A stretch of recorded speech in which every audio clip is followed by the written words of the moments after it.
ಸಾಯಿಬಾಬಾ 11ನೇ ವರ್ಷದ ಗುರುಪೂರ್ಣಿಮೆ ಪ್ರಯುಕ್ತ bike rally ನಗರದ ದೊಡ್ಡೇರಿ ರಸ್ತೆಯಲ್ಲಿರುವ ಶಿರಡಿ ಸಾಯಿಬಾಬಾ 11ನೇ ವರ್ಷದ ಗುರುಪೂರ್ಣಿಮೆ ಪ್ರಯುಕ್ತ ವೆಂಕಟ್ ಸಾಯಿ ಟ್ರಸ್ಟ್ ವತಿಯಿಂದ ನಗರದಲ್ಲಿ ಬೈಕ್ ರ್ಯಾಲಿ ಕಾರ್ಯಕ್ರಮ ಹಮ್ಮಿಕೊಳ್ಳಲಾಗಿತ್ತು. ನಗರದ ವಾಲ್ಮೀಕಿ ವೃತ್ತದಿಂದ ಹೊರಟ ಬೈಕ್ ರ್ಯಾಲಿಗೆ ಬಿಇಒ ಕೆಎಸ್ ಸುರೇಶ್ ಹಾಗೂ ಶ್ರೀ ಸಾಯಿ ಟ್ರಸ್ಟ್ ಅಧ್ಯಕ್ಷರಾದ ಬಿಸಿ ಸಂಜೀವಮೂರ್ತಿ ಚಾಲನೆ ನೀಡಿದರು.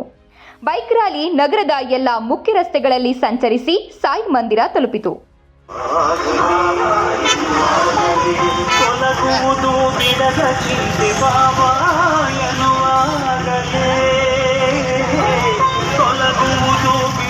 ಚಿಂತೆ